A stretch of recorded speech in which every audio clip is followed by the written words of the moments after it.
பொங்கல் பரிசு தொகுப்பு விநியோகம் செய்யப்பட உள்ளதால் வரும் 12ஆம் தேதி வெள்ளிக்கிழமை ரேஷன் கடைகள் செயல்படும் என்று தமிழக அரசு அறிவித்துள்ளது. நாளை முதல் டோக்கன்கள் விநியோகம் செய்யப்பட உள்ள நிலையில் வரும் 10ஆம் தேதி முதல் 14ஆம் தேதி வரைக்கும் ரேஷன் கடைகளில் பொங்கல் பரிசு தொகுப்பு பொருட்களை பெற்றுக் கொள்ளலாம் என்று அறிவிக்கப்பட்டுள்ளது. பொங்கல் பண்டிகை தமிழ்நாட்டில் வரும் 15ஆம் தேதி கொண்டாடப்பட உள்ளது. பொங்கலை கொண்டாடும் தமிழக மக்களுக்கு இலவச வேஷ்டி, சேலை, பச்சரிசி, கரும்பு, சர்க்கரை 1000 ரூபாய் வழங்கப்படும் என தமிழக அரசு அறிவித்துள்ளது. 1000 ரூபாய் பொங்கல் பரிசு பணத்தை அரிசி ரேஷன் கார்டு வைத்திருப்பவர்களுக்கு மட்டுமே பெற முடியும்.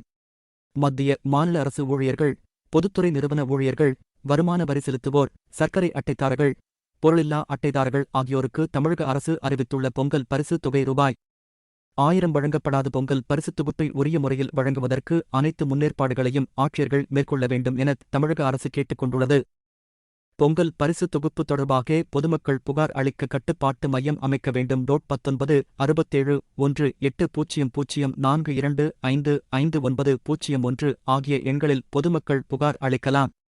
பரிசுத் தொகுப்பு விநியோகத்தை தினசரி கண்காணிக்க தொடர்பு அலுவலர்களை நியமிக்க வேண்டும் என தமிழக அரசு அறிவித்துள்ளது. பொங்கல் பரிசு தொகுப்புடன் வழங்கப்படும் ரூ. 1000க்கு நாளை முதல் டோக்கன்